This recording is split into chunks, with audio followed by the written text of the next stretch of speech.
안녕하세요. 닥톡 네이버 지식인 상담의 신홍범입니다. 저희 수면 클리닉 제가 진료를 하다 보면요. 이 밤에는 악몽을 꾸고 잠이 깊지 않고 또 낮에는 너무 졸리고 그래서 하루 2시간 낮잠을 주무신다. 이렇게 이제 호소하시고 수면 클리닉을 방문하시는 분들이 있습니다. 자, 정리하면 밤에는 불면증 같은 증상이 있고요. 낮에는 이제 졸음이 좀 많이 있는 것 같습니다. 되게 젊은 분들이 많거든요. 제가 이제 불면증 환자분들도 진료를 많이 보는데요. 되게 한 50대, 60대 이런 아주머니들이 많습니다. 여성분들이 많은데 이 경우에 보면은 밤에 잠을 잘 못 들고 잠이 들어도 얕고 물론 악몽을 꿀 수도 있습니다. 낮에 피곤하지만 낮에 잠은 못 잡니다. 그런 이제 아주머니들께서 말씀하시는 게, 저는 낮에라도 잠을 좀 잘 수 있으면 좋겠어요. 제가 밤에 잠을 이렇게 못 자는데, 낮에도 못 자니까 정말 건강이 너무 나빠지는 것 같아요. 라고 걱정을 하십니다. 저도 거기에 충분히 공감하고, 이런 분들 중에는 이제 어쩔 수 없이 수면제를 드시는 분들도 있고, 수면제를 끊겠다, 라는 생각에서 이제 수면 클리닉을 방문하시기도 합니다. 한편 밤에 잠을 깊게 못 자는데 낮에 많이 졸려서 한 2시간도 잡니다 라고 하는 분들은 조금 전에 말씀드렸던 한 50대 아주머니하고는 좀 양상이 다르죠. 되게 젊은 분들이 많은데요. 이런 경우에는 여러 가지 수면 질환을 우리가 생각을 해야지 됩니다. 일단은 수면의 리듬이 좋지 않습니다. 우리가 밤에는 깊게 잠을 자야 되고 낮에는 깨어 있어야 되는 게 일반적인데 지금 말씀드리는 경우에는 야간 수면의 질은 떨어져 있습니다. 한편 낮에는 각성도가 또 떨어져 있죠. 그러니까 졸리죠. 잠을 자는 거죠. 그러니까 어떻게 보면 수면 리듬의 균형, 수면 리듬이 정리가 되어 있지 않은 상태입니다. 자, 이럴 경우에 이제 1차적으로 해야 될 거는 수면 각성 리듬을 정리하는 것입니다. 즉 밤에는 잠을 깊게 자고 낮에는 깨어 있도록 해야 되는 거죠. 당연히 그렇게 되면 좋겠죠. 누가 그렇게 생각하지 않겠어요? 자, 근데 이걸 어떻게 만들어 갈 것이냐? 그 첫걸음이 낮 동안에 낮잠을 줄여보는 겁니다. 왜 그렇게 되느냐 하면 우리가 밤에 악몽을 안 꾸고 싶어도 잠을 깊게 자고 싶어도 의지로 할 수가 없어요.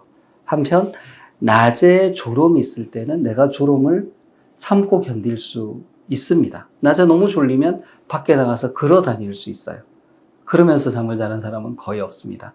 그리고 경우에 따라서 낮에 너무 낮잠이 있어서 힘든 경우에는 아침에 카페인을 섭취하는 걸로도 도움을 받을 수 있습니다.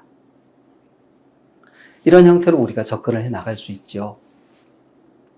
그렇게 유지를 했을 때 낮 동안의 졸음, 낮 졸음이 잠으로 해결되지가 않으면 그 낮 졸음이 밤으로 가게 됩니다. 그래서 밤에 잠을 깊게 자고 낮에는 깨어있게 되고 이런 형태로 정리가 될 수 있습니다.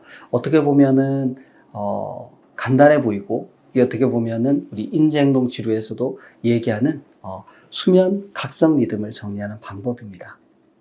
이렇게 되면 참 좋겠죠. 그래서 저희가 그 증상이 경미하지 않고 그 증상이 심하지 않고 특히 밤에 수면의 질이 좀 떨어져 있고 그러나 수면 무호흡증이라든지 하지불안증 같은 심각한 수면 질환이 없고 낮 동안에 졸음이 있는 경우에는 낮잠을 줄여보시라고 권합니다. 활동적으로 지내보시라고 권하고 아침에 카페인, 음료를 한번 섭취해 보시라고 권합니다.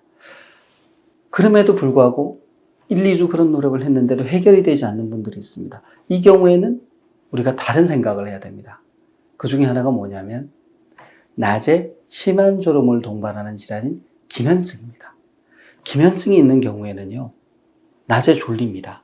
그런데 밤에 심하게 졸리지 않습니다. 이 부분에 대해서 많은 분들이 의아하게 생각을 하죠. 아니, 기면증은 잠을 잘 자고 졸리는 병인데 왜 밤에는 잠이 잘 안 온다는 말인가요? 이해가 잘 되지 않습니다.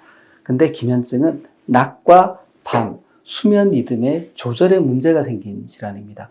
그래서 낮에는 졸리고 밤에는 상대적으로 잠이 안 올 수 있습니다. 악몽을 꾸고 잠꼬대를 하기도 하고 가위 눌림을 경험하기도 하고 이게 잠들 무렵, 잠에서 깰 무렵에 꿈인지 현실인지 분간을 못하는 일도 있을 수 있습니다. 그래서 낮 동안 심한 졸음을 지속적으로 호소하시는 분들의 경우에는 주의 깊게 들어보고 기면증 가능성에 대해서도 검사를 한번 해보십시오 라고 제가 얘기를 합니다. 물론 바로 얘기하지는 않지만 여러 가지를 감안해 봐서 그런 정황이 의심이 되면 생각을 해봅니다. 젊은 분들에서 그렇습니다. 이처럼 야간 수면의 질이 떨어지고 낮 동안에 졸음이 있는 경우에 수면 리듬의 문제일 수도 있고 기면증을 포함한 과다수면증의 문제일 수 있습니다. 처음에 바로 이제 결론을 내리기가 어려울 수 있습니다. 한편 이게 수면 질환만이 아닐 수 있습니다. 어떤 경우냐면 우울증이 있는 경우에 이럴 수가 있습니다. 우울증이 있는 분들의 경우에는 야간 수면의 질이 좋지 않습니다. 꿈 수면이 많습니다.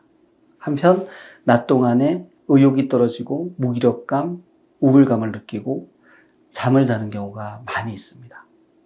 그래서 구분을 짓기가 조금 힘들죠. 그래서 저희가 이제 우울증과 관련된 그런 설문도 같이 해보면 도움이 되는데요. 이런 점을 토대로 해서 우울증으로 인한 수면 문제일 가능성에 대해서도 또 생각을 해보게 됩니다. 그래서 이 수면 의학에서 다루는 수면 질환 중에 예를 들어 코골이 수면 무호흡증처럼 우리가 검사를 해서 명확하게 수치로 얘기할 수 있는 부분도 있지만 여러 가지 문제가 복합적으로 관여되고 있고 또 수면 검사 결과나 또 다른 검사의 결과를 종합해서 판단해야 될 수도 있습니다. 그러나 한 가지 분명한 것은 수면의 원칙, 수면 리듬을 잘 지키고 낮 동안은 활발하게 지나고 밤에는 정적으로 지내야지 야간 수면의 질이 좋아지고 낮 동안에 액티브하게 지낼 수 있다, 활발하게 지낼 수 있다 라는 원칙은 어느 경우에나 적용이 됩니다. 감사합니다.